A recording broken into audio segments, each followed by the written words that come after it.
지금 당장 700조 싸들고 한국으로 가시오. 미국 백악관의 충격 발언에 전 세계가 경악했습니다. 트럼프 대통령이 선포한 국가 에너지 비상사태. 원전 종주국이라 자부하던 미국이 46년의 세월 속에 능력을 잃고 전 세계를 향해 내뱉은 처참한 항복 선언이었죠.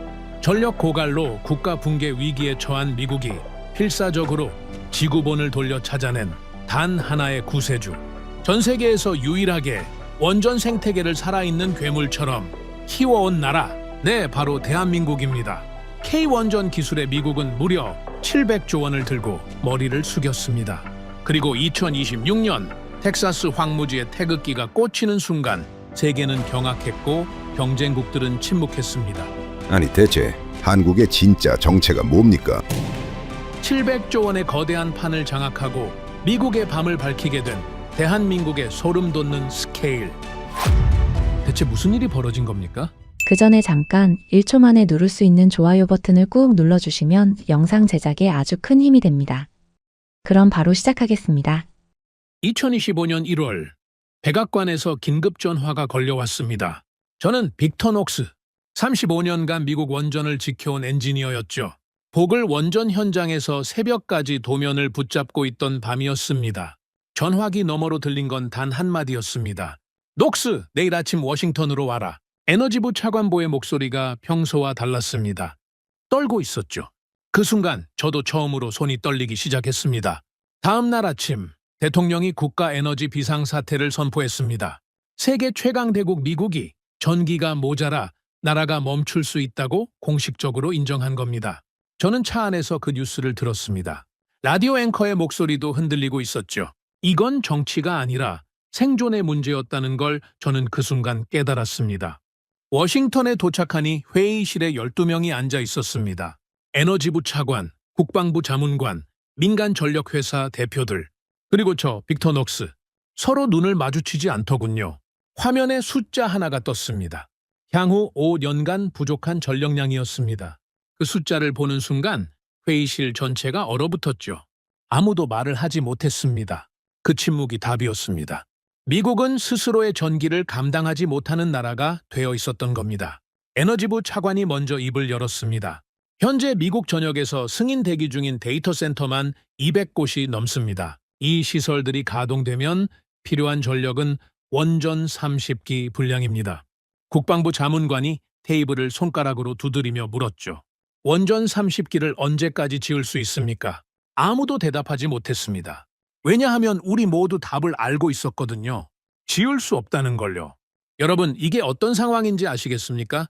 인공지능, 반도체, 전기차, 이 모든 산업이 정의 위에서 돌아갑니다. 전기가 없으면 데이터 센터가 꺼지고, 데이터 센터가 꺼지면 인공지능이 멈추고, 인공지능이 멈추면 미국의 기술 패권 자체가 무너지는 겁니다. 그런데 그 전기를 만들 원전을 지을 능력이 없다는 겁니다. 세계 최초로 원자력 발전에 성공한 나라가요. 저는 이 상황이 왜 벌어졌는지 누구보다 잘 알고 있었습니다. 35년간 바로 그 현장에 있었으니까요. 보글 원전 3호기와 4호기 이야기를 해야 합니다. 이건 미국 원전 산업의 마지막 희망이었습니다. 46년 만에 처음으로 짓는 신규 원전이었죠. 처음 계획은 이랬습니다. 7년 140억 달러. 충분히 할 수 있다고 모두가 말했습니다. 저도 그렇게 믿었죠. 미국이니까요. 원전을 처음 만든 나라니까요. 그런데 현실은 완전히 달랐습니다. 7년이 14년이 됐습니다. 140억 달러가 350억 달러로 불어났죠. 2배가 아닙니다. 거의 3배입니다. 현장에서는 매달 새로운 문제가 터져 나왔습니다. 콘크리트 타설 불량, 배관 설계 오류, 인력 부족으로 인한 공정 지연. 저는 자문 엔지니어로서 그 보고서를 매주 받아봤습니다. 처음에는 화가 났고 나중에는 두려워졌습니다. 현장 책임자가 저한테 이런 말을 한 적이 있습니다. 녹스, 솔직히 말하겠소. 용접공이 부족해서 공정이 2달째 멈춰 있소. 원전 용접을 할 수 있는 기술자가 이 나라에 몇 명이나 남아있는지 아시오? 저는 물었죠. 몇 명입니까? 우리 현장에 필요한 인원의 3분의 1도 안 됩니다. 이게 무슨 뜻인지 아시겠습니까? 설계도는 있습니다. 기술도 있습니다. 그런데 그걸 실제로 만들 수 있는 사람이 없는 겁니다. 빵을 만드는 레시피는 최고급이지만 빵을 구울 제빵사가 전부 은퇴해버린 빵집과 같은 상황이었죠. 왜 이렇게 됐는지 저는 너무나 잘 압니다. 1979년 스리마일섬 원전 사고. 실제로 사망한 사람은 한 명도 없었습니다. 방사능 누출량도 미미한 수준이었죠. 그런데 그날 이후 미국은 완전히 달라졌습니다. 언론은 매일같이 공포를 퍼뜨렸고 정치인들은 앞다투어 원전 반대를 외쳤습니다. 국민들은 원전이라는 단어만 들어도 몸서리를 치기 시작했죠. 사고는 하루였지만 그 공포는 46년 동안 계속됐습니다. 그 결과가 어떻게 됐겠습니까? 신규 원전 건설이 완전히 멈췄습니다. 계획 중이던 129기 중에서 76기가 취소됐습니다. 규제는 갈수록 촘촘해져서 건설 허가를 받는 데만 5년에서 7년이 걸리게 됐죠. 허가를 받았다고 해서 지을 수 있는 것도 아니었습니다. 투자자들이 전부 떠나버렸으니까요. 46년 동안 원전을 짓지 않으면 어떤 일이 벌어지는지 아십니까? 기술자들이 은퇴합니다. 특수 부품을 만들던 공장들이 문을 닫습니다. 대학에서 원자력 공학과가 사라집니다. 설계도는 캐비닛 안에 그대로 있지만 그 설계도를 읽고 현장에서 실행할 수 있는 사람이 없어지는 겁니다. 저는 그 과정을 35년간 눈앞에서 지켜봤습니다. 동료들이 하나둘 떠나고 후배들이 들어오지 않고 현장이 텅 비어가는 걸요. 다시 그 회의실로 돌아가겠습니다. 에너지부 차관이 화면을 넘기며 말했습니다. 현재 미국이 보유한 원전 시공 역량으로는 20년 안에 대규모 전력 확보가 불가능합니다. 누군가가 물었죠. 웨스팅하우스는요, 세계 최고의 원전 설계 기업 아닙니까? 차관이 잠시 뜸을 들이더니 이렇게 대답했습니다. 설계는 가능합니다. 하지만 시공 능력과 공급망은 이미 존재하지 않습니다. 머리만 남고 몸이 사라진 겁니다. 세계 최고의 두뇌를 가지고 있지만 손과 발이 없는 상태. 이게 2025년 미국 원전 산업의 현실이었습니다. 회의실 공기가 점점 무거워지고 있었습니다. 12명 모두가 같은 생각을 하고 있었죠. 직접 지을 수 없다면 누군가에게 맡겨야 한다는 것. 하지만 아무도 먼저 그 말을 꺼내지 못했습니다. 미국이 외국의 도움 없이는 원전을 지을 수 없다는 사실을 인정하는 건 이 방에 있는 모든 사람의 자존심이 허락하지 않았으니까요. 그때 국방부 자문관이 자리에서 일어나며 말했습니다. 체면을 지킬 겁니까? 전기를 지킬 겁니까? 솔직해집시다. 우리가 제때 지을 수 있는 나라가 세계에 몇이나 됩니까? 다시 침묵이 흘렀습니다. 그리고 누군가가 조용히 한마디를 했죠. 한국은 어떻습니까? 그 순간 회의실의 공기가 바뀌었습니다. 불편하지만 동시에 뭔가 문이 열린 듯한 느낌이었죠. 저는 그 이름을 듣는 순간 가슴이 이상하게 뛰기 시작했습니다. 기대가 아니었습니다. 원전 종주국의 엔지니어로서 인정하고 싶지 않았던 현실이 눈앞에 다가온 것이었죠. 한국, 과연 그 나라가 답이 될 수 있는 걸까? 저는 그날 밤 사무실에 돌아와 한국의 원전 기록을 검색하기 시작했습니다. 그리고 화면에 뜬 숫자들을 보는 순간 저는 의자에서 일어설 수가 없었습니다. 그날 밤 저는 사무실에서 한국 원전 기록을 검색하다가 멈췄습니다. 한국 이야기는 아직 할 때가 아니었거든요. 그보다 먼저 여러분께 설명드려야 할 것이 있습니다. 미국이라는 나라가 도대체 어쩌다 원전 하나 제대로 못 짓는 나라가 됐는지 이걸 이해하셔야 앞으로의 이야기가 보입니다. 저는 1989년에 이 업계에 들어왔습니다. 스리마일섬 사고가 터진 지 정확히 10년 뒤였죠. 첫 출근 날 선배 엔지니어 짐 할리가 저를 복도 끝으로 데려가더니 이렇게 말했습니다. 녹스, 여기서 한 가지만 기억해. 스리마일섬 이야기는 절대 먼저 꺼내지 마라. 왜요? 그 이름만 나오면 이 건물 전체가 장례식장이 되거든. 짐의 얼굴이 진담이었습니다. 저는 고개를 끄덕였죠. 그때는 왜 그런지 몰랐습니다. 35년이 지난 지금은 뼛속까지 압니다. 1979년 3월 28일 펜실베이니아주 스리마일섬 원자력 발전소 2호기에서 노심 용융이 발생했습니다. 쉽게 말하면 원자로의 심장이 녹아내린 겁니다. 그런데 여기서 중요한 사실을 말씀드리겠습니다. 이 사고로 사망한 사람은 단 한 명도 없었습니다. 방사능 누출량도 흉부 엑스레이 한 번 찍는 수준이었죠. 기술적으로 보면 심각한 사고였지만 인명피해 측면에서는 통제된 상황이었습니다. 그런데 문제는 기술이 아니었습니다. 공포였습니다. 당시 미국 언론을 한번 상상해 보십시오. 모든 뉴스 채널이 24시간 원전 사고를 보도했습니다. 헬리콥터가 원전 위를 빙빙 돌면서 항공 촬영을 했고 앵커들은 매 시간 방사능 유출 가능성이라는 말을 반복했죠. 주민 20만 명이 대피했습니다. 아이를 안고 뛰어나오는 어머니들, 짐을 싣고 도로를 가득 메운 차량 행렬. 그 장면이 미국인들의 머릿속에 박혀버린 겁니다. 사고는 하루였지만 공포는 46년이 됐습니다. 정치인들은 그 공포를 읽었습니다. 원전에 찬성하면 표를 잃는 시대가 온 거죠. 여당이든 야당이든 상관없었습니다. 원전은 곧 위험이라는 공식이 국민의식에 새겨졌고 어떤 정치인도 그 공식에 반기를 들 수 없었습니다. 결과가 어떻게 됐겠습니까? 당시 미국에서 계획 중이거나 건설 중이던 원전이 129기였습니다.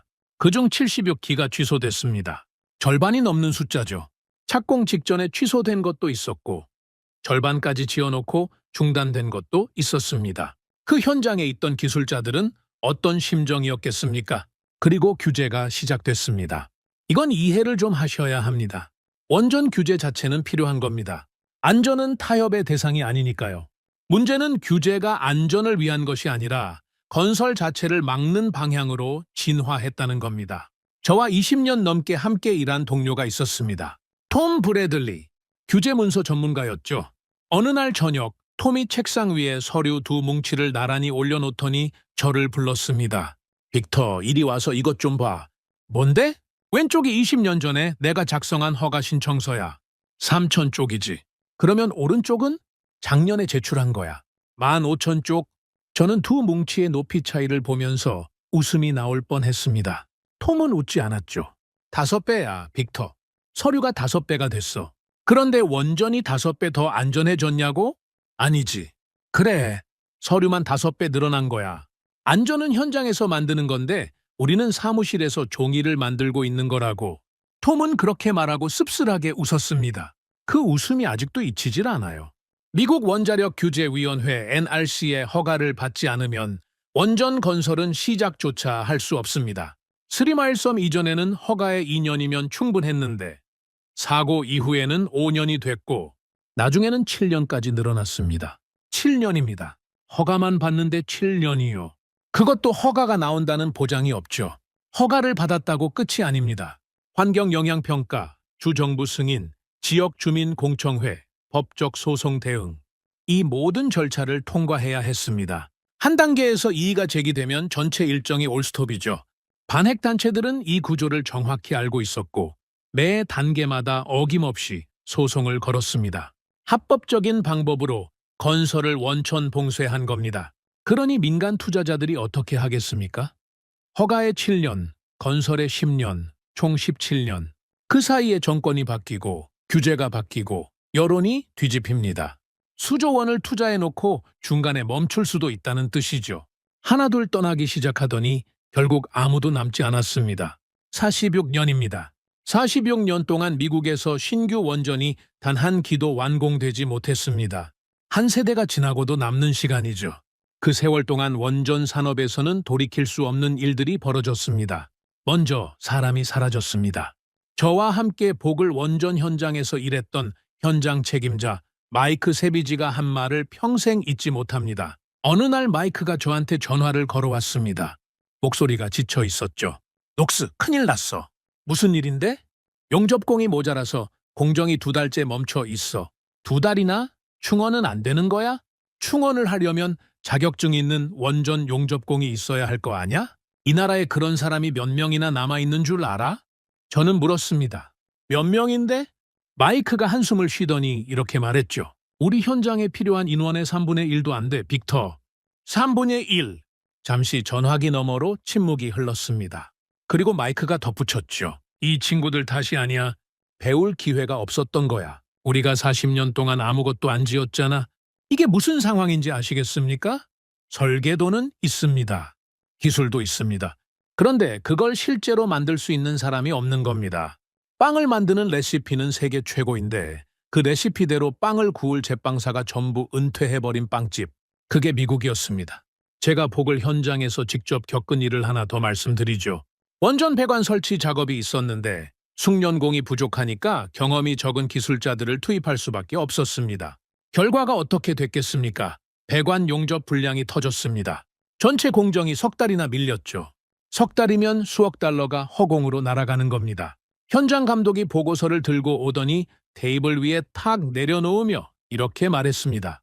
빅터, 이걸 실패라고 부르지 마. 이건 실패가 아니야. 우리가 40년 동안 만들어 놓은 결과야. 반박할 수가 없었습니다. 사람의 잘못이 아니라 시스템이 사람을 키우지 못한 겁니다. 사람만 사라진 게 아닙니다. 공장이 문을 닫았습니다. 원전에 들어가는 특수 부품은 일반 공장에서 만들 수 없죠. 초고압 배관, 특수 합금 용기, 정밀 계측 장비, 이런 것들을 만들던 전문 업체들이 수요가 없어지니까 하나둘 폐업한 겁니다. 1980년대에 400곳이 넘던 원전 부품 업체가 2020년대에는 50곳도 차에 남지 않았습니다. 옛 동료 레리 웨이크필드가 어느 날 술자리에서 이런 이야기를 했습니다. 빅터, 나 작년에 증기 발생기 특수 밸브가 필요해서 예전 거래처에 전화했어. 그래서 번호가 끊겨 있더라고. 다른 데는 내 군대를 더 찾았어. 두 곳은 폐업했고 한 곳은 자동차 부품으로 업종을 전환했고 나머지 한 곳은 사장이 은퇴했대. 레리가 맥주잔을 내려놓으며 말했죠. 결국 프랑스 업체한테 발주했어. 미국 원전 부품을 프랑스에서 사오는 거야. 이게 말이 돼? 대학은 더 심각했습니다. 원자력 공학과가 사라지기 시작한 겁니다. 학생들이 지원하지 않으니 학과가 축소되고 축소되다 못해 폐과됐죠. 1980년대에 80개가 넘던 원자력 관련 학과가 2020년대에는 30개 수준으로 줄었습니다. 미래의 엔지니어를 키울 밭 자체가 사라진 겁니다. 이 모든 걸 한마디로 정리하면 이겁니다. 미국은 설계도를 가지고 있었지만 그걸 현실로 만들 수 있는 손과 발을 완전히 잃어버렸습니다. 그러면 웨스팅하우스는 어떻겠습니까? 세계 최고의 원전 설계 기업이자 미국 원전 기술의 상징이죠. 저도 웨스팅하우스와 수없이 일했고 그 기술력에 대한 존경은 지금도 변함없습니다. 하지만 현실을 말씀드려야 합니다.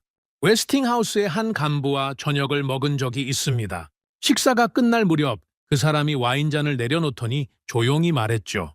빅터, 우리는 세계에서 가장 완벽한 원전 도면을 그릴 수 있어.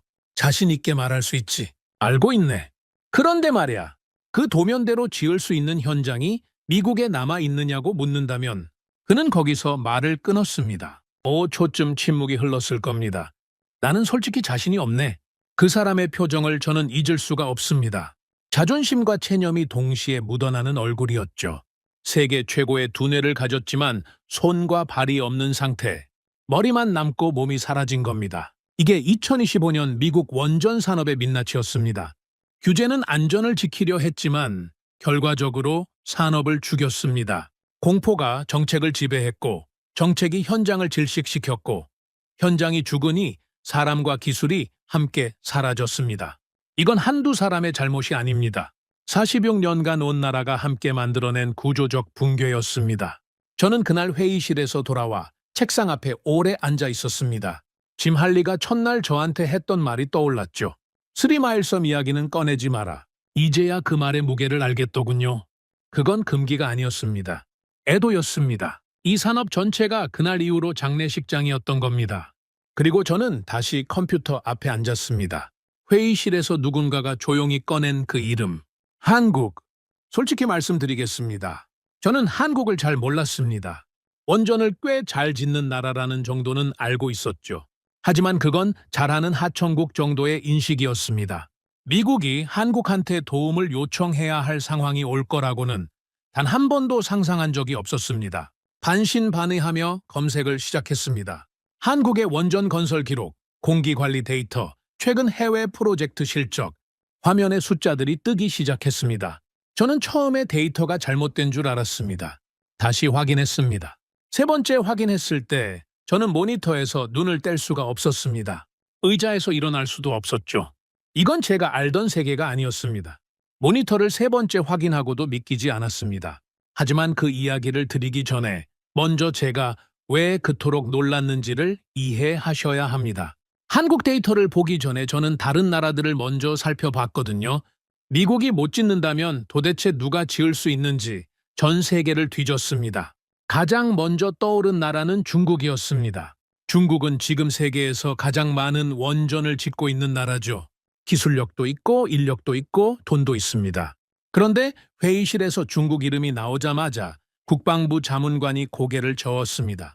중국은 안 됩니다. 에너지부 차관이 물었죠. 기술적으로요? 기술이 아니라 안보입니다. 미국의 핵심 전력 인프라를 중국 기업이 짓는다? 의회에서 한 발짝도 못 나갑니다. 국가안보심사에서 100% 걸려요. 모두가 알고 있는 사실이었습니다. 아무도 반론을 제기하지 않았죠. 러시아는 말할 것도 없었습니다. 로사톰이라는 러시아 국영 원전 기업이 전 세계에 원전을 수출하고 있었지만 우크라이나 전쟁 이후 미국과 러시아의 관계를 생각하면 논의 자체가 불가능했습니다. 누군가가 농담 반 진담 반으로 말했죠. 러시아 원전 기술자가 텍사스에 들어오는 날, 그게 뉴스가 아니라 국가 위기가 됩니다. 씁쓸한 웃음이 회의실에 퍼졌습니다. 그러면은 프랑스는 어떻겠습니까? 프랑스는 전력의 70%를 원전으로 만드는 나라입니다. 원전 강국이라고 불러도 손색이 없죠. 저도 프랑스에 기대를 걸었습니다. 그런데 자료를 뒤져보니 상황이 심상치 않았습니다. 프랑스가 핀란드에 짓고 있던 올킬루오토 3호기라는 원전이 있었습니다. 이게 어떻게 됐는지 아십니까? 원래 4년 만에 완공할 계획이었습니다. 그런데 4년이 5년이 되고 5년이 7년이 되고 결국 17년이 걸렸습니다. 17년이요. 예산도 30억 유로에서 110억 유로 넘게 불어났죠. 미국 보글 원전의 판박이었습니다. 제 오랜 친구 중에 피에르 뒤발이라는 프랑스 엔지니어가 있습니다. 파리에서 열린 에너지 컨퍼런스에서 만났을 때 제가 물었죠. 피에르 솔직하게 말해줘. 프랑스가 미국의 원전을 제때 지어줄 수 있어? 피에르가 와인잔을 돌리며 한참을 뜸들이더니 대답했습니다. 빅터, 우리도 지금 우리 원전 짓느라 정신이 없어. 플라망빌 원전 알지? 그것도 10년 넘게 늦어지고 있어. 그러면 해외까지 맡을 여력은 없지. 솔직히 말하면 우리도 지금 우리 문제를 못 풀고 있는 거야. 피에르의 눈이 쓸쓸했습니다. 프랑스인 특유의 자존심이 있는 사람인데 그날은 그 자존심마저 힘이 없어 보였죠. 일본도 마찬가지였습니다. 후쿠시마 사고 이후로 일본 원전 산업은 사실상 올스톱 상태였죠. 기술력은 있지만 자국 내 원전 재가동도 정치적으로 버거운 상황에서 해외 프로젝트를 맡을 형편이 아니었습니다. 정리하면 이런 겁니다. 중국과 러시아는 안보 때문에 안 되고 프랑스와 일본은 능력이 안 됩니다. 사실상 지구상에 미국 원전을 대신 지어줄 나라가 없다는 뜻이었죠. 회의실에서 제가 느낀 감정은 절망과는 좀 달랐습니다. 공허함이었습니다. 세계 최강 대국이 전기를 만들 방법이 없어서 사방을 둘러봤는데 아무도 없더라. 이게 현실이었으니까요. 그때 에너지부 분석관 한 명이 보고서를 꺼내 들었습니다. 젊은 친구였는데 안경 너머로 긴장한 기색이 역력했죠. 한 가지 더 검토한 사례가 있습니다. 차관이 고개를 돌렸습니다. 어디? 한국입니다. 아랍에미리트 바라카 원전 프로젝트요. 회의실이 조용해졌습니다. 저도 귀가 쫑긋해졌죠. 솔직히 말하면 한국이 중동에 원전을 수출했다는 건 알고 있었습니다. 하지만 세부 내용까지는 관심을 두지 않았거든요. 한국은 제 머릿속에서 괜찮은 하청국 정도의 위치였으니까요. 냉정하게 들리시겠지만 그게 당시 미국 원전 업계의 솔직한 인식이었습니다. 그 분석관이 화면에 바라카 원전 데이터를 띄우기 시작했습니다. 바라카 원전은 총 4기로 구성되어 있습니다.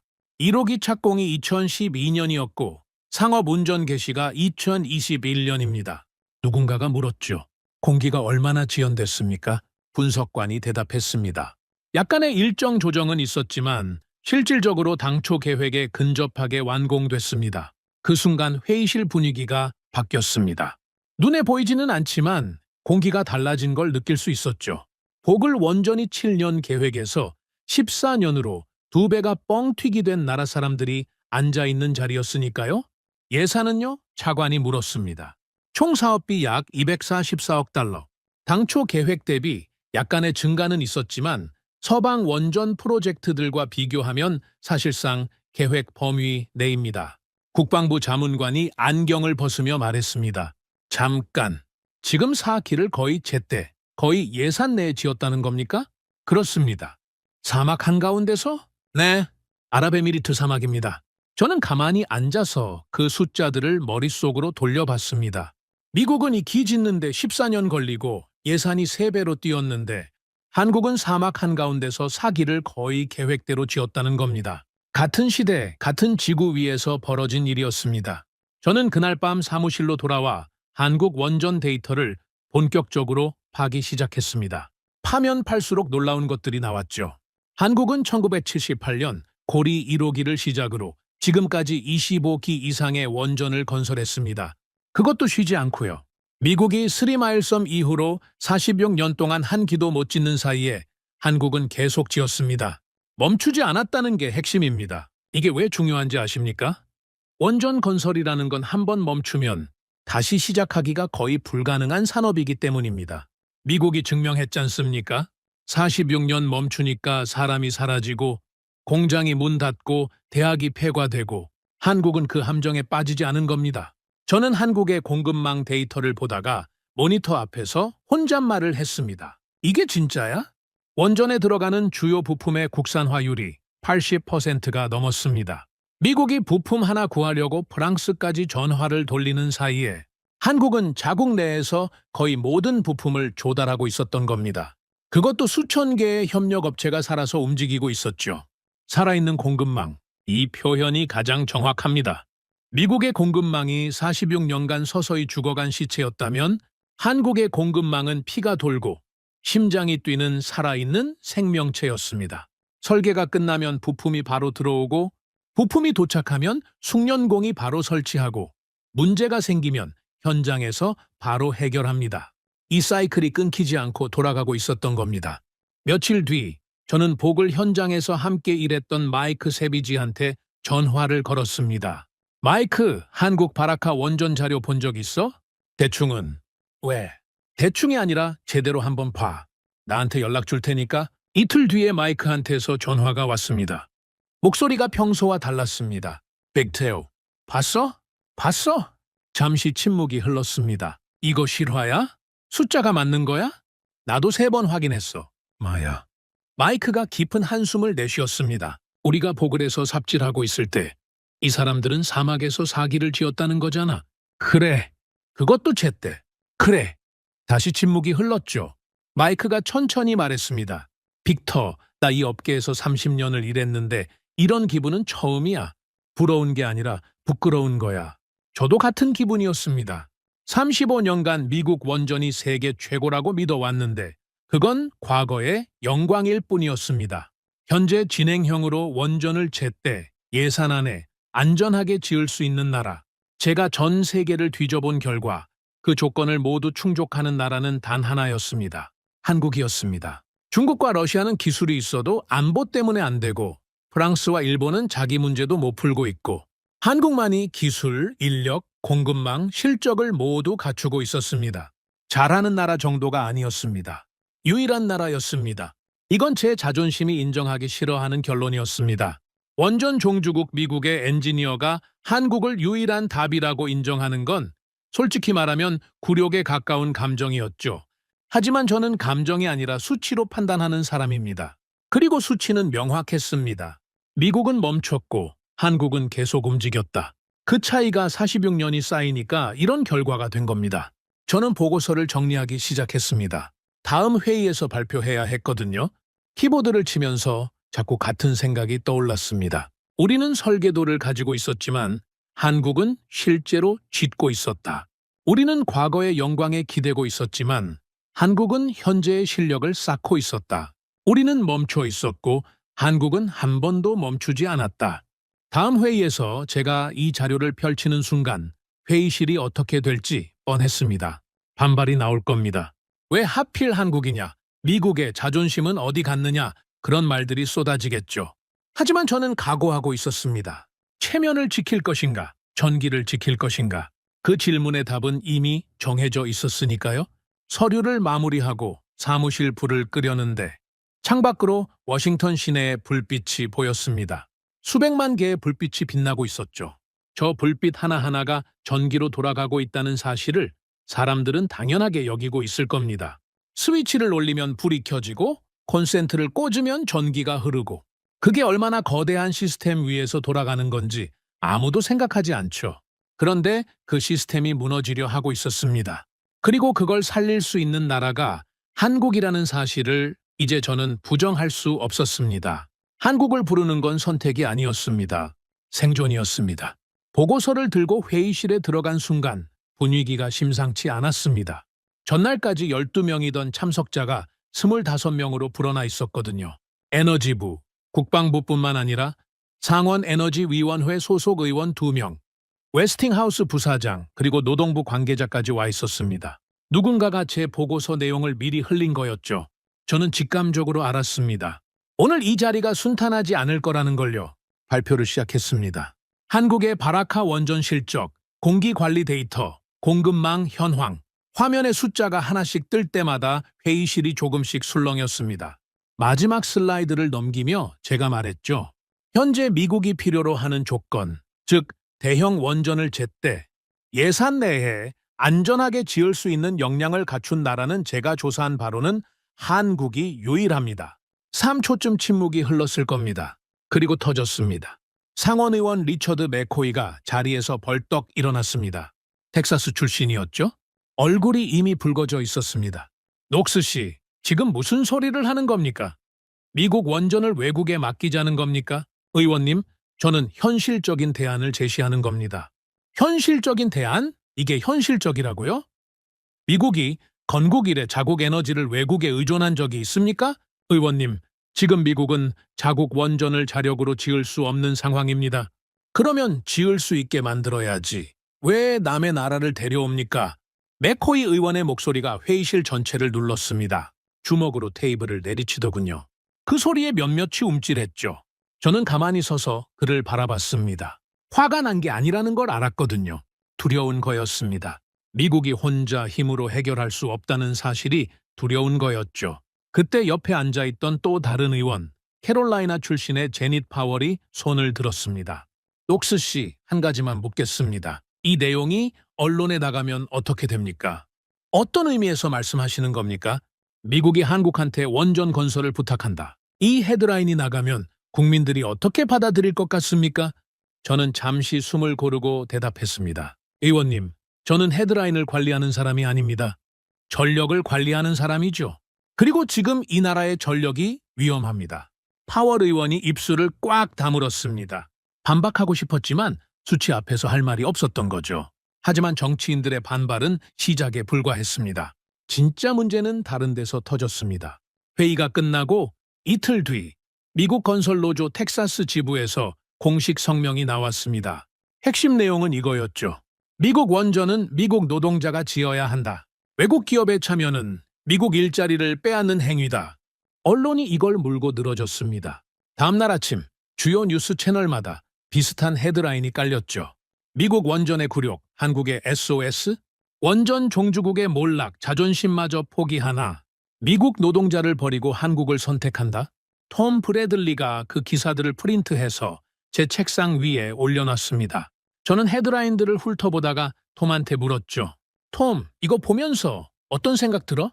톰이 안경을 밀어올리며 말했습니다. 기분이야 당연히 나쁘지. 미국인으로서 유쾌한 기사는 아니잖아. 그런데 말이야, 빅터.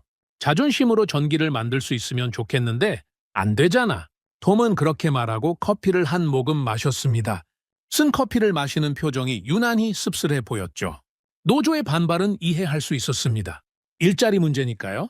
자기 밥그릇이 위협받는다고 느끼면 누구든 싸우게 되어 있습니다. 하지만 저는 알고 있었죠.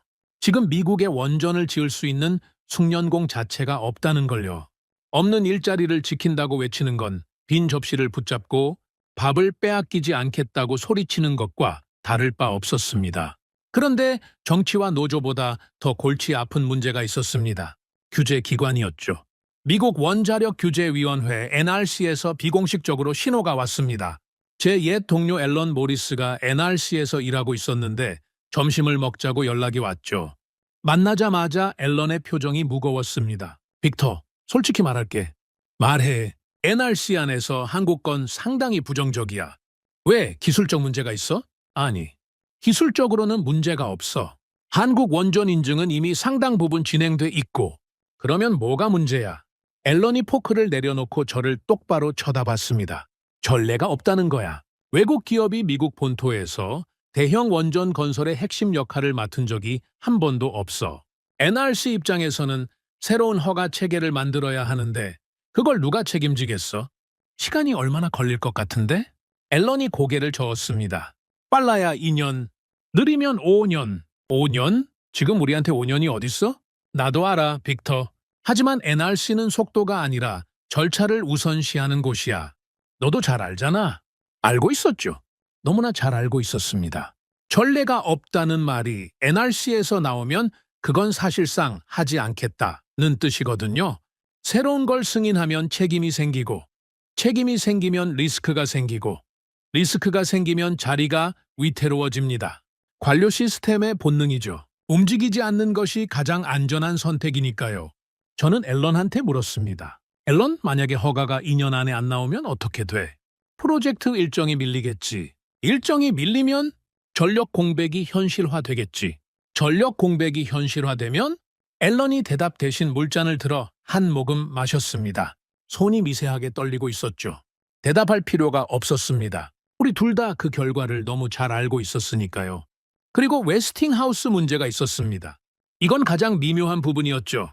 웨스팅하우스 부사장 데이비드 크레인이 회의 다음 날 저한테 직접 전화를 걸어왔습니다.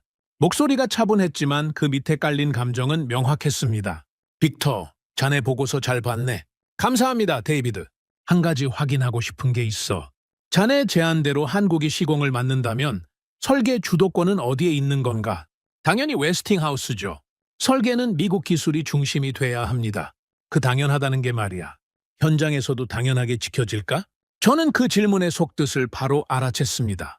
한국이 시공을 맡으면 현장 주도권이 자연스럽게 한국으로 넘어갈 수 있다는 우려였죠. 설계는 웨스팅하우스가 했는데 실제로 짓는 과정에서 한국식으로 변경이 생기면 어떻게 하느냐? 로열티는 누가 갖느냐? 기술 유출은 없느냐? 그런 문제들이었습니다. 데이비드, 이건 파트너십입니다. 통제가 아니라요. 파트너십이라. 그게 말처럼 쉬운가? 데이비드가 전화를 끊기 전에 한마디를 덧붙였습니다. 빅터, 나는 미국 원전 기술이 세계 최고라는 걸 믿네. 하지만 이번 건은 자존심의 문제가 아니야. 생존의 문제야. 그건 자네 말이 맞아. 다만 생존하면서 자존심까지 잃으면 안 되지 않겠나. 전화가 끊긴 뒤 저는 한참 동안 수화기를 내려놓지 못했습니다. 밤이 깊어갈수록 머릿속이 복잡해졌습니다. 정치인들은 체면을 걱정하고, 노조는 일자리를 걱정하고, NRC는 전례를 걱정하고, 웨스팅하우스는 주도권을 걱정합니다. 모두 각자의 이유로 한국을 경계하고 있었죠. 그리고 솔직히 말하면 저도 마음 한구석에서는 같은 감정이 있었습니다. 35년간 미국 원전을 지켜온 사람으로서 외국의 도움 없이는 안 된다는 결론을 내리는 게 얼마나 고통스러운 일인지 아십니까?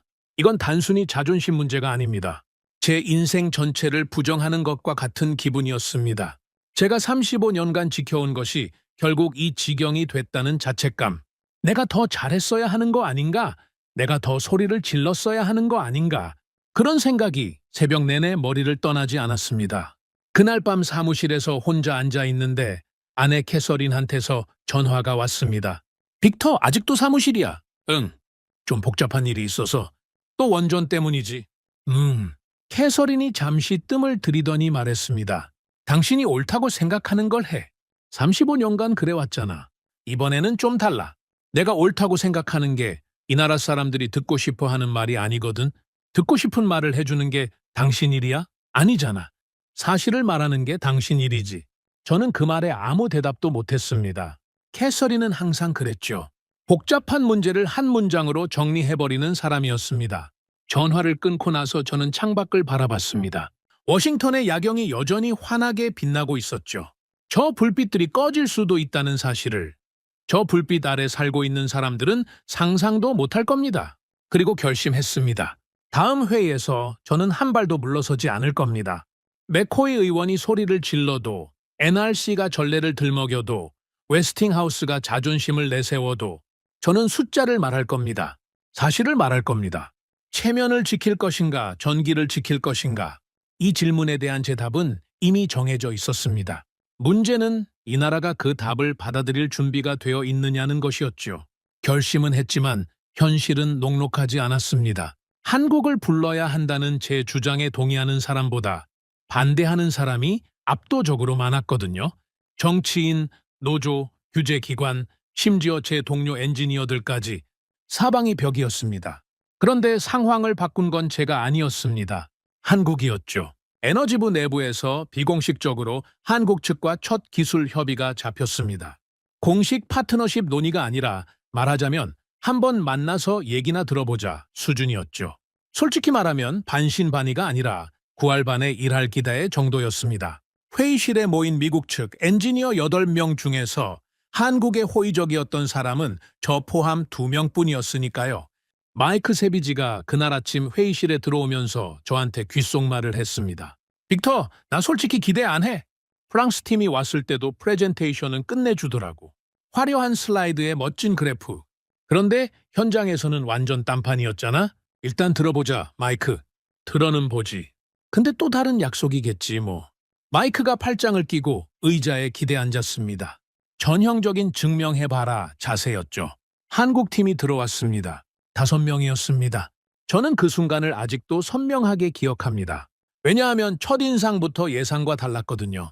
보통 이런 자리에 오면 양복을 빳빳하게 차려입고 악수를 하면서 명함부터 돌리고 상대방을 추켜 쓰는 인사말로 시작하지 않습니까? 한국팀은 달랐습니다. 리더로 보이는 사람이 가볍게 목례를 하더니 곧바로 노트북을 열었습니다. 인사말이 30초도 안 됐죠. 그리고 화면에 뜬 건 화려한 프레젠테이션 슬라이드가 아니었습니다. 엑셀표였습니다. 빽빽한 숫자가 채워진 공정관리표. 바라카 원전 1호기부터 4호기까지의 실제 공정 데이터입니다. 통역을 거치긴 했지만 그 사람의 말투에서 느껴지는 건 자신감이 아니었습니다. 담담함이었죠. 마치 우리가 한 일을 보여드리겠습니다가 아니라 사실은 이렇습니다 라고 말하는 것 같았습니다. 화면에 공정표가 펼쳐졌습니다. 착공일, 주요 공정 마일스톤, 실제 달성일, 계획 대비 차이. 숫자 하나하나가 날짜와 함께 정리되어 있었죠. 저는 엔지니어입니다. 35년간 이런 표를 봐왔습니다. 그래서 한눈에 알 수 있었죠. 이 표가 진짜라는 걸요. 계획과 실제의 차이가 거의 없었습니다. 미국에서는 상상할 수 없는 일이었습니다. 보글 원전은 매달 일정이 밀렸거든요. 한 달 지연이 2달이 되고 2달이 반년이 되고 그게 쌓이고 쌓여서 7년이 14년이 된 겁니다. 그런데 한국의 공정표에는 지연이라는 단어가 보이지 않았습니다. 마이크가 팔짱을 풀었습니다. 저는 그걸 놓치지 않았죠. 미국 측 수석 엔지니어 그레이엄 톰슨이 질문을 던졌습니다. 그레이엄은 업계에서 불도저라고 불리는 사람이었습니다. 날카롭고 직설적이고 상대방을 시험하는 질문을 즐기는 타입이었죠. 질문 하나 하겠습니다. 이 공정표가 사실이라면 공기 지연이 발생했을 때 어떻게 대응했습니까? 어떤 프로젝트든 예상치 못한 문제는 생기게 마련인데요. 좋은 질문이었습니다. 핵심을 찌르는 질문이었죠. 화려한 결과만 보여주는 건 누구나 할 수 있습니다. 진짜 실력은 문제가 터졌을 때 어떻게 대응하느냐에서 드러나거든요. 한국 측 리더가 고개를 끄덕이더니 화면을 전환했습니다. 그리고 나온 것이 저를 의자에서 일어서게 만들었습니다. 위기 대응 시나리오 매뉴얼이었습니다. 그런데 일반적인 매뉴얼이 아니었습니다. 발생 가능한 문제를 유형별로 분류하고 각 유형에 대해 1차 대응, 2차 대응, 3차 대응까지 단계별로 정리해 놓은 겁니다. 콘크리트 타설 불량이 발생하면 1차로 현장 재시공, 2차로 대체 자재 투입, 3차로 병렬 공정 전환, 핵심 부품 납기 지연이 발생하면 1차로 국내 대체 업체 투입, 2차로 해외 긴급 조달, 3차로 공정 순서 재배치. 그레이엄이 안경을 벗었습니다. 그 사람이 안경을 벗는 건 제가 20년간 같이 일하면서 딱 3번 본 적이 있습니다. 진심으로 놀랐을 때만 그러거든요. 잠깐, 이건 사후에 만든 보고서입니까? 아니면 착공 전에 준비한 겁니까? 한국 측이 대답했습니다. 착공 전입니다. 모든 시나리오는 설계 단계에서 수립합니다. 실패를 가정한 계획을 미리 짜놓는다는 겁니까? 그렇습니다. 문제가 터진 후에 대응하면 늦습니다. 문제가 터지기 전에 대응 방법이 정해져 있어야 현장이 멈추지 않습니다. 회의실이 조용해졌습니다. 저는 옆에 앉은 마이크를 슬쩍 봤습니다. 팔짱은 이미 풀린 지 오래였고 앞으로 몸을 기울이고 화면을 뚫어지게 쳐다보고 있었습니다. 그 다음이 공급망 시뮬레이션이었습니다. 한국팀이 보여준 건 단순한 부품 목록이 아니었습니다. 원전 한 기에 들어가는 수만 개의 부품을 단위별로 쪼개서 어느 업체가 언제, 얼마나, 어디로 납품하는지를 시간축 위에 얹어놓은 겁니다. 그리고 각 부품마다 대체 공급 루트가 표시되어 있었죠. 제가 물었습니다. 이 대체 루트는 실제로 작동한 적이 있습니까? 바라카 3호기 건설 중에 증기 발생기 핵심 부품 납기가 2주 지연된 적이 있습니다. 대체 루트를 통해 3일 만에 부품을 확보했고 전체 공정에는 영향이 없었습니다. 3일이요? 네? 저는 레리 웨이크필드가 했던 말이 떠올랐습니다. 미국에서 증기 발생기 특수 밸브 하나 구하려고 5군데 전화했는데 2곳은 폐업, 한 곳은 업종 전환, 한 곳은 사장 은퇴. 결국 프랑스에서 사왔다던 이야기요. 한국은 3일 만에 해결했다는 겁니다. 같은 산업, 같은 부품인데 이렇게까지 차이가 날 수 있다는 게 믿기지 않았습니다. 회의가 2시간을 넘기고 있었습니다. 한국팀은 질문이 나올 때마다 숫자로 대답했습니다. 감정도 없고 과장도 없고 변명도 없었죠. 우리가 최고입니다 라는 말은 단 한 번도 하지 않았습니다. 대신 데이터를 보시겠습니까? 라는 말을 반복했죠. 회의가 끝나고 복도로 나왔을 때 마이크가 저한테 다가왔습니다. 표정이 아까와 완전히 달랐습니다. 빅티오. 어때? 마이크가 잠시 천장을 올려다보더니 말했습니다. 나 30년 동안 이 업계에 있었잖아. 프랑스 팀도 만나봤고, 일본 팀도 만나봤고, 캐나다 팀도 만나봤어. 그래서 다들 잘한다고 말은 했어. 프레젠테이션은 다 화려하더라고. 그런데 한국은 달라. 이 사람들은 말을 줄이고 숫자를 꺼냈어. 그게 뭘 의미하는 것 같아?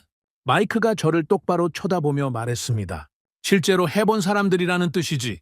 해본 적 없는 사람은 말이 많아. 해본 사람은 숫자가 많고. 그레이엄 톰슨도 복도에서 저를 불러 세웠습니다. 아까 회의실에서 날카로운 질문을 던졌던 그 불도저가요. 넉스, 그레이엄, 어떻게 생각해? 그레이엄이 양복 주머니에 손을 넣으며 천천히 말했습니다. 내가 질문을 12개 준비해 갔어. 보통 상대방이 3번째 질문에서 말이 꼬이기 시작하거든. 6번째쯤 가면 변명이 나오고. 한국 팀은 12개 전부 숫자로 대답했어. 한 번도 말이 꼬이지 않았고. 변명은커녕 모르는 건 모른다고 했어. 그리고 모르는 게 딱 하나였어. 뭐였는데? 미국 NRC 허가 절차가 얼마나 걸릴 것 같으냐는 질문. 그건 자기네가 결정할 문제가 아니라서 답하지 않겠다고 하더라고. 그레이엄이 희미하게 웃었습니다. 이 사람이 웃는 것도 제가 20년간 몇 번 못 본 장면이었죠? 빅터, 나는 지금까지 저 사람들을 과소평가하고 있었어. 이건 인정해야겠더라. 그날 저녁, 저는 사무실에서 회의 녹취록을 다시 들었습니다. 한국팀이 했던 말 중에 하나가 계속 귀에 맴돌았죠. 그레이엄이 공기 지연 없이 원전을 짓는 비결이 뭐냐고 물었을 때 한국 측 리더가 한 대답이었습니다. 비결은 없습니다. 멈추지 않은 것이 전부입니다. 우리는 지난 45년간 원전 건설을 한 번도 중단한 적이 없습니다. 한 기를 완공하면 다음 기를 착공했고 그 과정에서 사람이 경험을 쌓고 공급망이 단련되고 시스템이 성숙한 겁니다. 특별한 비결이 아닙니다. 그냥 계속한 겁니다. 멈추지 않은 것이 전부다. 이 말이 저를 관통했습니다. 미국은 46년간 멈춰 있었습니다. 그 사이에 사람이 사라지고 공장이 문 닫고 대학이 폐과됐죠. 한국은 같은 시간 동안 계속 지었습니다. 그 차이가 쌓이고 쌓여서 오늘 이 회의실의 풍경을 만든 겁니다. 원전 종주국의 엔지니어들이 한국의 데이터 앞에서 침묵하는 풍경을요. 톰 브래들리한테 전화를 걸었습니다. 톰, 오늘 회의 어떻게 들었어? 톰이 평소답지 않게 진지한 목소리로 말했습니다. 빅터, 나 하나만 물어볼게. 뭔데? 한국 사람들 있잖아. 그 사람들 우리한테 한 번이라도 자기네가 잘한다고 말했어? 아니, 한 번도. 그렇지, 한 번도 안 했어. 그냥 숫자만 보여줬지. 그게 제일 무서운 거야. 왜?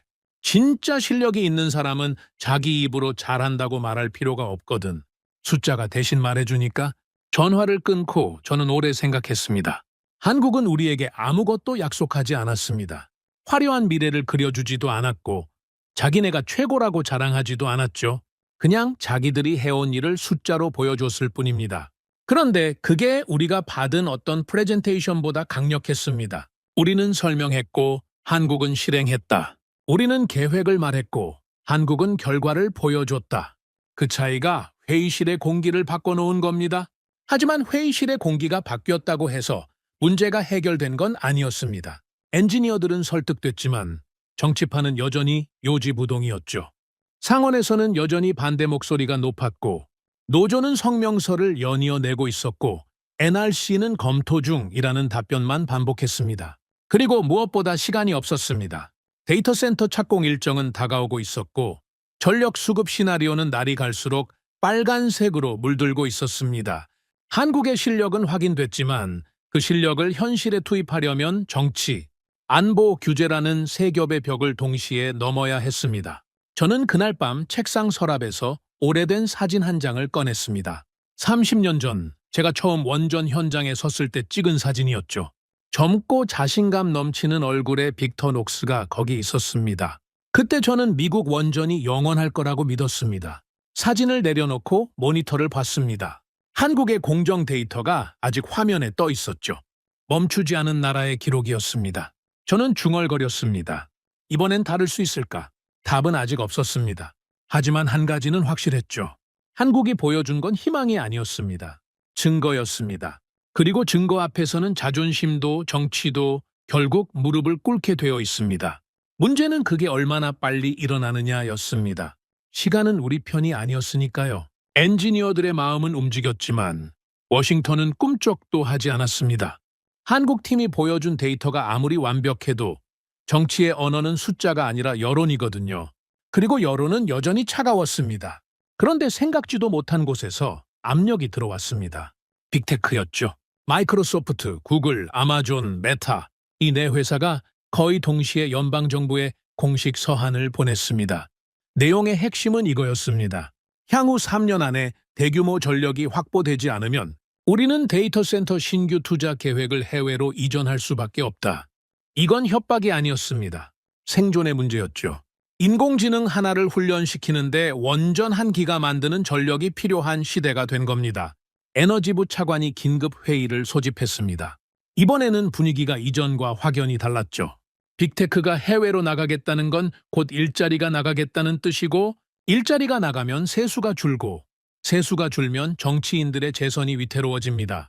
자존심으로 버티던 사람들의 표정이 하나둘 굳어지기 시작했습니다. 차관이 화면에 시뮬레이션 하나를 띄웠습니다. 2028년 전력 수급 시나리오였죠. 제가 첫 회의에서 봤던 그 빨간색 지도의 업데이트 버전이었습니다. 텍사스에서 시작된 빨간색이 조지아, 버지니아, 캘리포니아까지 번져 있었습니다. 데이터 센터 벨트 전체가 전력 부족 구간으로 표시되어 있었죠. 현재 속도로는 2028년 하반기에 전력 공백이 현실화됩니다. 차관의 목소리가 평소보다 낮았습니다. 더 구체적으로 말씀드리면 피크 시간대 기준으로 텍사스 전력망이 먼저 한계에 도달하고 이후 연쇄적으로 동부 전력망에 부하가 걸립니다. 맥코이 의원이 이번에는 소리를 지르지 않았습니다. 대신 조용히 물었죠. 시간이 얼마나 남은 겁니까? 결정을 내리고 착공까지 가는데 최소 1년. 그러면 실제 전력 생산까지는 4년에서 5년입니다. 지금 결정하지 않으면 2028년에 맞출 수 없습니다. 지금이라는 게 정확히 언제입니까? 올해 아닙니다, 의원님. 회의실에 무거운 침묵이 내려앉았습니다. 더 이상 자존심을 말하는 사람은 없었죠. 시간이라는 적 앞에서는 체면도 정치도 힘을 잃는 법이니까요. 그때 국방부 자문관이 새로운 문제를 꺼냈습니다. 한 가지 짚고 넘어가야 할 게 있습니다. 한국 기업이 미국 본토의 핵심 전력 인프라 건설에 참여한다면 이건 안보 이슈입니다. 차관이 고개를 돌렸습니다. 구체적으로요? 원전은 단순한 발전소가 아닙니다. 국가 핵심 인프라입니다. 외국 기업이 설계도에 접근하고 건설 과정에 깊숙이 관여한다는 건 안보 취약점이 될 수 있습니다. 한국은 동맹국 아닙니까? 동맹과 의존은 다릅니다. 동맹은 선택이지만 의존은 약점이 됩니다. 이건 무시할 수 없는 지적이었습니다. 저도 엔지니어지만 원전이 갖는 전략적 의미는 잘 알고 있었으니까요. 원전 건설 과정에서 확보되는 정보는 단순한 기술 자료가 아닙니다. 전력망 구조, 취약 지점, 비상 대응 체계까지 포함되거든요. 이 문제를 해결하려면 한국 측과 직접 이야기해야 했습니다. 그래서 에너지부 주선으로 한국 측 수석 대표와 비공식 면담이 잡혔죠. 저도 참석했습니다. 한국 측 수석 대표는 50대 중반쯤으로 보였고 현장 출신이라는 게 첫눈에 느껴졌습니다. 양복을 입고 있었지만 손이 거칠었거든요. 책상 위에서만 일해온 사람의 손이 아니었죠. 국방부 자문관이 단도직입적으로 물었습니다. 박 대표, 솔직하게 묻겠습니다. 미국 원전 건설에 참여하면서 확보되는 기술 정보와 인프라 데이터에 대한 보안을 어떻게 보장할 수 있습니까? 통역이 끝나자 박 대표가 잠시 생각하더니 천천히 입을 열었습니다. 저는 엔지니어입니다. 정치적인 답변은 못 드리고 현장의 답변을 드리겠습니다. 말씀하십시오. 한국은 미국의 원전 기술로 시작한 나라입니다. 웨스팅하우스 기술을 배워서 여기까지 왔죠. 그 은혜를 한국 원전 업계 사람 중에 모르는 사람은 없습니다. 그 말에 회의실이 살짝 동요했습니다. 은혜라는 단어를 비즈니스 자리에서 쓰는 걸 미국인들은 거의 본 적이 없으니까요. 박 대표가 이어서 말했습니다. 보안 문제는 당연히 계약서에 명문화해야 합니다. 기술 접근 범위, 정보 관리 체계, 인력 보안 검증. 이건 우리도 원하는 바입니다. 다만 한 가지만 말씀드리겠습니다. 뭡니까? 한국은 미국에서 기술을 가져가려고 오는 게 아닙니다. 미국이 잃어버린 시간을 메우러 오는 겁니다. 저는 통역을 듣는 순간 가슴이 뜨거워지는 걸 느꼈습니다. 이 사람은 지금 자존심 싸움을 하는 게 아니었습니다. 사실을 말하고 있었죠. 국방부 자문관이 표정 변화 없이 다시 물었습니다. 건설이 완료된 후 운영 단계에서 한국 측의 역할은 어떻게 됩니까? 미국이 결정하실 문제입니다. 다만 저희 경험으로 말씀드리면 바라카 원전의 경우 운영 기술 이전 프로그램을 병행했습니다. 현지 인력이 독립적으로 운영할 수 있을 때까지 함께 일하고 그 후에는 물러났습니다. 물러났다고요? 네, 완전히 물러났습니다. 지금 바라카 원전은 아랍에미리트 인력이 운영하고 있습니다. 그레이엄 톰슨이 끼어들었습니다. 박 대표, 한 가지만 더 묻겠습니다. 미국 현장에서 일하게 될 한국 인력의 규모는 어느 정도입니까? 프로젝트 규모에 따라 다르지만 핵심 시공 인력은 저희가 파견하고 일반 시공 인력은 미국 현지에서 고용하는 구조를 제안합니다. 미국 노동자도 참여한다? 당연하죠. 우리가 미국에 가는 건 미국 노동자를 대체하려는 게 아닙니다. 미국 노동자와 함께 짓는 겁니다. 다만 46년간 공백이 있었으니 현장 경험을 전수하는 기간이 필요할 뿐이죠. 맥코이 의원이 처음으로 한국 대표에게 직접 말을 걸었습니다. 박 대표, 한 가지 솔직하게 물어보겠소. 네, 의원님. 당신네 나라는 왜 이걸 하려는 겁니까? 사업이니까? 돈이 되니까? 직설적인 질문이었죠. 무례하다고 느낄 수도 있는 질문이었습니다. 통역이 끝나자 박 대표가 잠시 미국 측을 둘러봤습니다. 그리고 천천히 말했죠. 의원님, 솔직하게 답하겠습니다. 물론 사업입니다. 돈이 됩니다. 하지만 그것만은 아닙니다. 박 대표가 잠시 뜸을 들였습니다. 50년 전에 한국은 전기가 부족한 나라였습니다. 밤이 되면 온 나라가 어두웠죠. 그때 미국이 기술을 줬습니다. 우리는 그 기술로 원전을 지었고 전기를 만들었고 나라를 일으켰습니다. 회의실이 조용해졌습니다. 지금 미국이 전기가 부족합니다. 우리가 할 수 있는 일이 있습니다. 이건 장사가 아닙니다. 빚을 갚는 겁니다.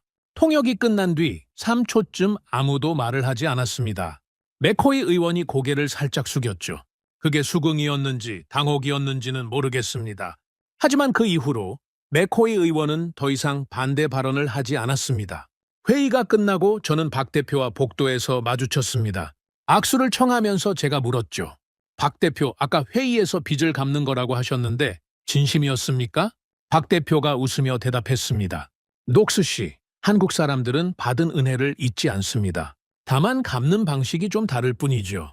어떻게요? 받았을 때보다 더 크게 갚으려고 합니다. 저는 그 말에 웃음이 나왔습니다.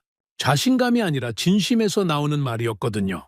그리고 박 대표가 한마디를 덧붙였습니다. 녹스 씨, 저는 고리 1호기 시절부터 원전 현장에서 일한 사람입니다. 제 아버지도 원전 현장 노동자였죠. 아버지가 돌아가시기 전에 저한테 이런 말을 했습니다. 무슨 말씀이셨습니까? 정호야, 우리가 이 원전을 지을 수 있게 된 건 미국 덕분이다. 언젠가 미국이 우리를 필요로 하는 날이 오면 그때 제대로 보답해라. 박 대표의 눈이 잠깐 붉어졌습니다. 아버지가 그 말씀을 하셨을 때 저는 그런 날이 올 거라고 생각하지 못했습니다. 그런데 왔습니다. 저는 아무 말도 할 수 없었습니다. 35년간 원전 업계에 있으면서 이런 대화를 나눠본 적이 없었거든요. 비즈니스 자리에서 아버지 이야기를 하는 사람, 은혜와 보답을 말하는 사람. 미국에서는 상상하기 어려운 풍경이었죠. 그런데 이상하게도 불편하지 않았습니다. 오히려 뭔가 단단한 것이 가슴 한쪽에 자리 잡는 느낌이었습니다. 사무실로 돌아와 앉아 있는데 마이크한테서 전화가 왔습니다. 빅터, 오늘 회의 들었어? 들었지. 그 한국 대표 말이야. 빚을 갚는 거라는 말. 나 그 말 듣고 좀 부끄러웠어. 왜? 우리는 자존심 때문에 도움을 못 받겠다고 버티고 있었잖아. 근데 저 사람은 도움을 주면서도 겸손하더라고. 그 차이가 좀 크게 느껴졌어. 마이크가 한숨을 내쉬었습니다. 빅터, 이제 됐어. 나도 찬성이야. 한국이랑 하자. 그날 이후로 분위기가 눈에 띄게 바뀌기 시작했습니다. 엔지니어들 사이에서 한국에 대한 신뢰가 퍼지고 정치권의 반대 목소리도 조금씩 잦아들었죠. 하지만 NRC의 벽은 여전했고 시간은 계속 흐르고 있었습니다. 저는 그날 밤 집에 돌아와 캐서린한테 오늘 있었던 일을 이야기했습니다. 한국 대표가 그런 말을 했어. 받은 것보다 더 크게 갚으려 한다고. 캐서린이 와인잔을 내려놓으며 말했죠. 그 사람 좋은 사람이네. 응, 좋은 사람이야. 빅터, 그런 사람이 짓는 원전이면 괜찮지 않아? 저는 캐서린을 바라보며 고개를 끄덕였습니다. 괜찮은 정도가 아니었죠. 그런 마음으로 짓는 원전이라면 저는 제 이름을 걸어도 좋겠다는 생각이 들었습니다. 다음 날 아침 에너지부에서 긴급 연락이 왔습니다. 대통령실에서 최종 결정 회의를 소집한다는 내용이었죠. 모든 이해관계자를 한자리에 모아서 결론을 내겠다는 겁니다. 시간이 왔습니다. 체면도 정치도 안보도 모든 변수를 테이블 위에 올려놓고 단 하나의 질문에 답해야 할 때가 온 겁니다. 이 나라의 전기를 지킬 것인가 말 것인가. 저는 서류 가방을 챙기면서 박 대표가 했던 말을 떠올렸습니다. 빚을 갚는 겁니다. 그리고 그의 아버지가 했다는 말. 미국이 우리를 필요로 하는 날이 오면 제대로 보답해라. 가장 위험한 선택은 결정을 미루는 것이었습니다. 그리고 지금 더 이상 미룰 시간이 없었습니다. 워싱턴 시내가 아직 어두운 새벽이었습니다. 저는 양복 단추를 잠그며 거울을 봤습니다. 35년 전 처음 원전 현장에 섰을 때와는 완전히 다른 얼굴이 거기 있었죠. 주름이 깊어졌고 머리카락은 절반 이상 새었습니다. 하지만 그날만큼 심장이 뛴 적은 그 35년 동안 없었습니다. 캐서린이 커피를 건네며 말했습니다. 오늘이 그날이야? 떨려? 떨리는 정도가 아니야. 이건 내 인생에서 가장 큰 회의가 될 거야. 캐서린이 제 넥타이를 매만지며 말했죠. 빅터, 숫자를 말해. 당신이 가장 잘하는 거잖아. 저는 고개를 끄덕이고 집을 나섰습니다. 백악관 인근 연방회의실에 도착하니 이미 사람들이 모여 있었습니다. 에너지부 장관, 국방부 차관, 상원 에너지위원회 의장, NRC 위원장, 웨스팅하우스 회장, 빅테크 대표단, 그리고 대통령 수석 보좌관까지 이 나라 에너지 정책을 결정할 수 있는 사람들이 한 방에 다 들어와 있었습니다. 이런 자리는 제 인생에서 처음이었죠.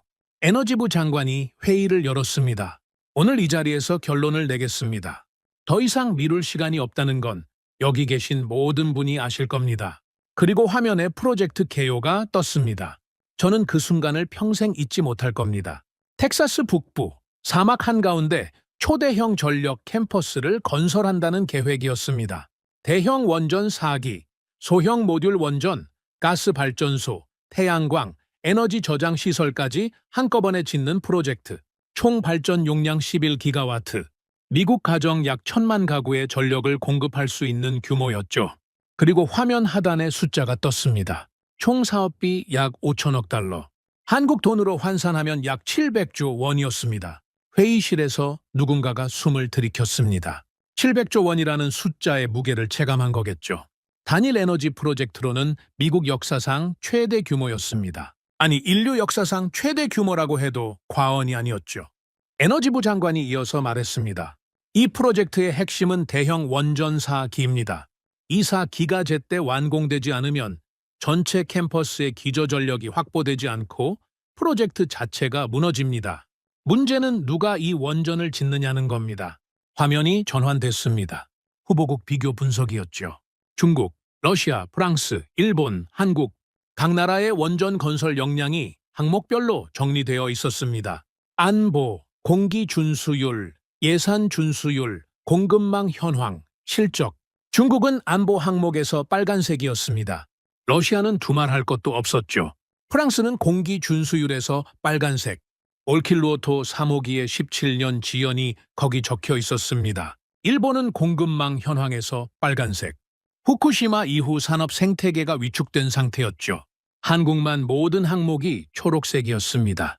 맥코이 의원이 화면을 뚫어지게 쳐다보다가 입을 열었습니다. 결국 한국밖에 없다는 소리입니까? 장관이 대답했죠. 정확히 말하면 한국이 최선이라는 게 아닙니다. 한국이 유일하다는 겁니다. 그 말이 회의실을 눌렀습니다. 최선과 유일은 완전히 다른 무게를 가진 단어거든요. 최선은 다른 선택지가 있다는 뜻이지만 유일은 이것 아니면 없다는 뜻이니까요. NRC 위원장이 발언했습니다. 허가 절차에 대해 말씀드리겠습니다. 한국 원전 기술에 대한 기술 검토는 상당 부분 진행되어 있습니다. 다만 외국 기업의 본토 시공 참여에 대한 규제 프레임워크는 새로 만들어야 합니다. 시간이 얼마나 걸립니까? 위원장이 뜸을 들였습니다. 모두가 그를 쳐다봤죠. 특별 절차를 적용하면 1년 반입니다. 이전에 앨런이 저한테 말했던 빨라야 2년, 느리면 5년에서 1년 반으로 줄어든 겁니다. 정치적 압력이 관료의 시계를 빠르게 돌린 거였죠. 그 다음이 가장 뜨거운 순간이었습니다. 웨스팅하우스 회장 필립 앤더슨이 발언했거든요. 저는 웨스팅하우스를 대표해서 한 가지 분명히 해두겠습니다. 회의실이 긴장했습니다. 웨스팅하우스가 반대하면 프로젝트 전체가 꼬일 수 있었으니까요. 설계 주도권 문제가 해결되지 않았다는 걸 저도 알고 있었습니다. 웨스팅하우스는 이 프로젝트에서 설계와 기술 감리를 맡겠습니다. 시공은 한국과 협력하는 구조를 수용합니다. 맥코이 의원이 놀란 표정으로 물었죠. 앤더슨 회장, 그게 웨스팅하우스의 공식 입장입니까? 그렇습니다, 의원님. 왜입니까? 자존심이 허락합니까?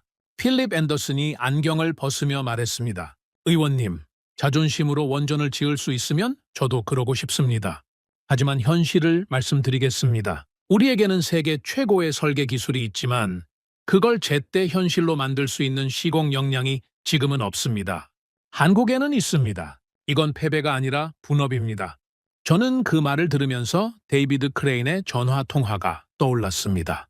생존하면서 자존심까지 잃으면 안 되지 않겠나? 필립 앤더슨은 그 답을 찾은 거였죠. 설계는 미국이, 시공은 한국이. 각자가 가장 잘하는 것을 맡는 구조. 패배가 아니라 분업. 그 한마디가 회의실의 마지막 저항을 무너뜨렸습니다. 에너지부 장관이 자리에서 일어났습니다. 그러면 투표로 넘어가겠습니다. 텍사스 전력 캠퍼스 프로젝트의 원전 부문, 핵심 시공 파트너로 한국을 선정하는 안에 대해 찬성하시는 분은 손을 들어주십시오. 저는 심장이 멈추는 것 같았습니다. 35년간 미국 원전을 지켜온 사람으로서 이 순간이 오리라고는 상상도 못했거든요. 미국이 외국의 도움을 공식적으로 요청하는 순간, 원전 종주국이 더 이상 혼자서는 안 된다고 인정하는 순간, 손이 하나씩 올라갔습니다. 에너지부 장관, 국방부 차관, 빅테크 대표단, NRC 위원장, 웨스팅하우스 회장, 그리고 마지막으로 맥코이 의원이 천천히 손을 들었습니다. 그 텍사스 출신 강경파가요. 손을 드는 맥코이의 표정은 복잡했습니다. 하지만 들었습니다. 만장일치였습니다. 장관이 선언했습니다. 텍사스 전력 캠퍼스 프로젝트 원전 부문 핵심 파트너로 한국을 선정합니다. 회의실에 박수는 없었습니다. 환호도 없었죠. 대신 무겁고도 단단한 침묵이 흘렀습니다. 모두가 이 결정의 무게를 느끼고 있었으니까요. 이건 계약이 아니었습니다. 미국이라는 나라가 자기 한계를 인정하고 살아남기 위해 손을 내민 순간이었습니다. 회의가 끝나고 복도로 나왔을 때 저는 벽에 등을 기대고 한참 동안 서 있었습니다. 다리에 힘이 풀렸거든요. 긴장이 한꺼번에 풀린 거였죠. 그때 마이크 세비지가 다가왔습니다. 빅터, 괜찮아? 괜찮아. 다리가 좀 풀려서. 마이크가 제 옆에 나란히 서며 말했습니다. 야, 우리가 해냈어. 해내긴 뭘 해냈어. 이제 시작이야. 그래도 결정이 났잖아. 이게 얼마나 큰 건지 알아? 알지. 마이크가 창밖을 보며 말했습니다. 빅터, 나 아까 맥코이가 손 들었을 때 좀 울컥했어. 너도? 그래. 그 고집불통이 손을 들었다는 건 진짜로 답이 없다는 걸 인정한 거잖아. 그게 좀 슬프면서도 동시에 안도가 되더라고. 저도 같은 감정이었습니다. 슬프면서도 안도, 굴욕 같으면서도 해방. 이 복잡한 감정들이 뒤엉켜 있었죠. 그날 저녁 한국 측 수석 대표와 비공식 만찬이 있었습니다. 형식적인 자리가 아니라 정말로 밥을 먹으면서 이야기하는 자리였죠. 저와 마이크, 그레이엄, 그리고 박 대표와 한국 측 엔지니어 2명이 함께 앉았습니다. 박 대표가 와인잔을 들며 말했습니다. 녹스 씨, 오늘 결정이 쉽지 않으셨을 겁니다. 쉽지 않았죠. 솔직히 말하면 제 자존심의 절반이 무너진 기분이었습니다. 이해합니다. 하지만 나머지 절반은 안도입니다. 드디어 앞으로 갈 수 있다는 박 대표가 고개를 끄덕이더니 조용히 말했습니다. 녹스 씨, 한 가지 약속드리겠습니다. 뭡니까? 우리는 이 프로젝트를 한국의 자랑으로만 만들지 않겠습니다. 미국의 자랑으로도 만들겠습니다. 이게 끝났을 때 미국 사람들이 한국이 지어줬다가 아니라 우리가 함께 지었다고 말할 수 있게 하겠습니다. 그레이엄이 와인잔을 내려놓으며 말했죠. 박 대표, 아까 회의에서도 느꼈지만 당신네 팀은 참 특이해. 이긴 쪽인데 이긴 티를 안 내. 박 대표가 웃으며 대답했습니다. 이긴 게 아닙니다, 톰슨 씨. 함께 시작한 겁니다. 이기고 지는 건 완공된 후에 판단해도 늦지 않죠. 마이크가 고기를 씹다 말고 끼어들었습니다. 아니 근데 박 대표, 솔직히 물어볼게. 한국에서 이 소식 들으면 사람들이 어떤 반응일 것 같아? 박 대표가 잠시 생각하더니 말했습니다. 아마 많이 자랑스러워할 겁니다. 미국한테 원전 기술을 배운 나라가 이제 미국의 원전을 함께 짓게 됐으니까요. 그거 국뽕 아니야? 박 대표가 크게 웃었습니다. 국뽕이라고요? 글쎄요. 저는 그걸 자부심이라고 부르고 싶습니다. 50년 동안 한 번도 멈추지 않고 원전을 지어온 사람들의 자부심이요. 저는 그 말을 들으며 와인을 한 모금 마셨습니다. 써야 할 맛인데 달게 느껴졌죠. 만찬이 끝나고 호텔로 돌아가는 차 안에서 저는 창밖을 봤습니다. 워싱턴의 야경이 흘러가고 있었습니다. 며칠 전 사무실에서 봤던 그 불빛들이요. 그때는 저 불빛이 꺼질 수도 있다는 생각에 두려웠습니다. 오늘은 달랐습니다. 저 불빛들이 계속 켜져 있을 수 있겠다는 생각이 들었습니다. 아직 확신은 아니었지만 적어도 가능성이 생긴 거였죠. 집에 도착하니 캐서린이 거실에서 기다리고 있었습니다. 어떻게 됐어? 됐어. 한국이? 만장일치였어. 캐서린이 저를 안아주었습니다. 아무 말 없이요. 그 침묵이 어떤 축하 인사보다 따뜻했습니다. 그날 밤 침대에 누워서 천장을 보며 생각했습니다. 텍사스 사막 한가운데에 원전이 서는 장면을 한국 엔지니어들과 미국 노동자들이 나란히 서서 콘크리트를 타설하는 장면을 완공된 원전에서 전기가 쏟아져 나오는 장면을 시계가 다시 움직이기 시작했습니다. 미국의 시계가요.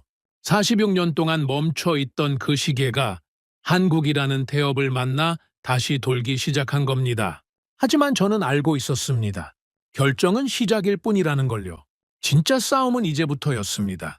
700조 원짜리 프로젝트를 현실로 만드는 것, 정치적 반발을 견디는 것, 규제의 벽을 넘는 것, 그리고 무엇보다 제때 완공하는 것. 한국은 그걸 해낼 수 있을까? 아니, 우리는 함께 그걸 해낼 수 있을까? 박 대표의 말이 다시 떠올랐습니다. 이기고 지는 건 완공된 후에 판단해도 늦지 않습니다. 맞는 말이었습니다. 아직 아무것도 끝나지 않았습니다. 하지만 한 가지는 분명했죠. 오늘 이 결정으로 인해 미국은 최소한 싸울 기회를 얻었습니다. 그리고 그 기회를 준 나라는 한국이었습니다. 2025년 가을, 저는 텍사스 아마릴로의 원전 예정 부지를 직접 찾았습니다. 35년간 원전 현장을 다녔지만 이번 방문은 달랐습니다. 짓고 있는 현장이 아니라 앞으로 지어질 현장을 보러 간 거였으니까요. 사막이었습니다. 끝이 보이지 않는 텍사스 북부의 허허벌판. 먼지가 날리고 태양이 내리찍고 사방에 아무것도 없었죠.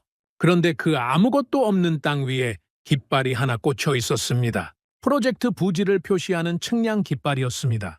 바람에 펄럭이는 그 작은 깃발을 보면서 저는 생각했습니다. 이 빈 땅 위에 원전사 기가 들어설 거라고. 총 발전 용량 11기가와트, 미국 가정, 약 1,000만 가구의 전력을 공급할 수 있는 초대형 전력 캠퍼스가 여기 서게 될 거라고. 한국 돈으로 약 700조 원. 인류 역사상 단일 에너지 프로젝트로는 최대 규모입니다. 그리고 그 프로젝트의 심장부, 대형 원전 4기의 시공을 맡은 나라가 한국이었습니다. 저와 함께 부지를 답사한 한국 측 수석 대표 박 대표님이 사막 위에 서서 멀리를 바라보고 있었습니다. 저는 그 옆에 서서 물었죠. 박 대표님, 이 땅을 보면 어떤 생각이 드십니까? 박 대표님이 잠시 뜸을 들이더니 대답했습니다. 바라카가 생각납니다. 아랍에미리트요? 네, 바라카도 이랬습니다. 아무것도 없었죠. 사막 한가운데 측량 말뚝만 몇 개 박혀 있었습니다. 사람들이 그걸 보고 웃었어요. 여기에 원전을 짓겠다고? 미쳤다고요. 그래서 어떻게 됐습니까? 박 대표님이 씩 웃었습니다. 지었죠. 사기를 제때 예산안에 웃던 사람들이 나중에는 아무 말도 못했습니다. 마이크 세비지도 답세 동행했습니다. 사막 위를 걸으면서 마이크가 중얼거렸죠. 빅터, 이 땅이 진짜로 원전 부지가 되는 거야? 돼야지. 야, 나 30년 동안 현장에 있었는데 이렇게 큰 프로젝트는 처음이야. 700조 원이라니. 감이 안 잡혀. 나도 그래. 마이크가 모래를 한 줌 집어 올리더니 바람에 날렸습니다. 이 모래 밑에 콘크리트가 깔리고 그 위에 원자로가 올라가는 거잖아. 그걸 한국이 한다는 거고. 그래. 솔직히 말할게, 빅터. 한 달 전까지만 해도 반신반의했어. 하지만 이제는 믿어. 저 사람들이면 진짜 해낼 거야. 부지 답사를 마치고 임시사무소에서 한국팀과 합동회의가 열렸습니다. 이미 설계 검토와 허가 절차가 동시에 진행되고 있었죠. 한국팀은 도착하자마자 일을 시작했습니다. 화려한 인사도 긴 소개도 없었습니다. 노트북을 열고 공정 시뮬레이션을 돌리고 부지 조건에 맞는 설계 수정 사항을 정리하고 미국 측 규제 요건과의 접합점을 분석했죠. 그레이엄 톰슨이 한국팀의 작업 방식을 보고 저한테 말했습니다. 녹스, 저 사람들 보이지? 도착한 지 3시간째인데 벌써 부지 분석 보고서 초안이 나왔어? 봤어. 우리가 보글에서 같은 작업하는데 얼마 걸렸는지 기억나? 기억하지 않는 게 정신 건강에 좋을 것 같은데. 그레이엄이 피식 웃었습니다. 2달이었어, 빅터. 2달. 저 사람들은 3시간 만에 했어. 저는 그 장면을 보면서 한국이라는 나라가 어떻게 여기까지 왔는지 다시 생각해 봤습니다. 50년 전 한국은 전기가 부족한 나라였습니다. 밤이 되면 온 나라가 어두웠죠. 고리 1호기를 지을 때 한국에는 원전 기술이 없었습니다. 미국에서 기술을 가져왔죠. 웨스팅하우스의 설계를 배우고 미국 엔지니어들 밑에서 하나하나 익혔습니다. 부품 하나 만들 수 없어서 전부 수입해야 했던 시절이 있었습니다. 그런데 한국은 거기서 멈추지 않았습니다. 이게 핵심입니다. 배운 기술을 자기 것으로 만들었습니다. 부품 국산화율을 80% 이상으로 끌어올렸습니다. 한 길을 지으면 다음 길을 지었고 다음 길을 지으면 또 다음 길을 지었습니다. 45년 동안 단 한 번도 멈추지 않았습니다. 그 사이에 수천 개의 협력업체가 생겨났고 수만 명의 숙련 기술자가 현장에서 경험을 쌓았고 세계 어디에서도 볼 수 없는 살아있는 공급망이 완성됐습니다. 미국이 스리마일 섬의 공포에 갇혀 46년을 멈춘 동안 한국은 묵묵히 걸었습니다. 한 걸음 한 걸음 쉬지 않고요. 그리고 어느 날 고개를 드니 원전 종주국 미국이 한국을 부르고 있었습니다.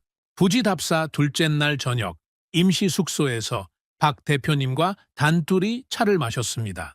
사막의 밤은 놀라울 정도로 고요했죠. 별이 쏟아지고 있었습니다. 박 대표님, 한 가지 물어봐도 되겠습니까? 물론이죠. 한국 사람들은 왜 이렇게 열심히 합니까? 단순히 돈 때문은 아닌 것 같은데. 박 대표님이 차를 한 모금 마시더니 천천히 말했습니다. 녹스 씨, 한국에는 이런 말이 있습니다. 하면 된다. 하면 된다?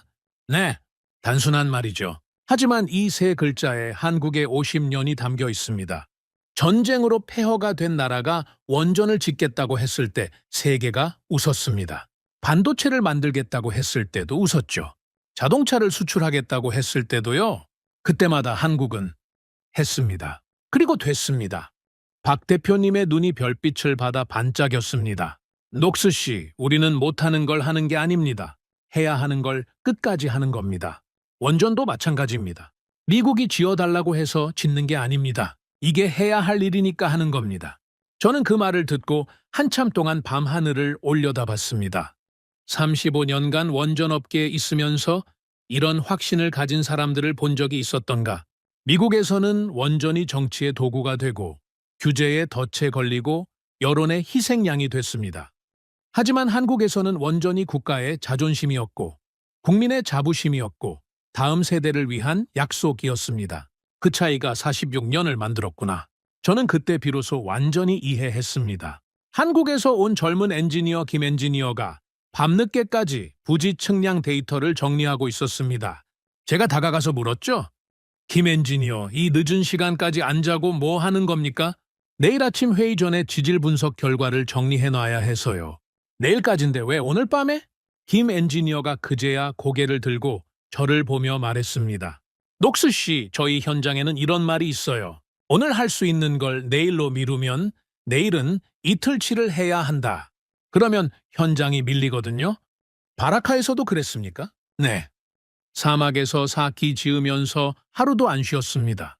명절에도 현장은 돌아갔어요. 김 엔지니어가 잠시 말을 멈추더니 이런 이야기를 했습니다. 녹스 씨, 제 할아버지가 한국전쟁 때 부산에서 미군한테 초콜릿을 받았대요. 초콜릿이요? 네. 배가 고파서 죽을 것 같았는데 미군 병사가 초콜릿 하나를 줬대요.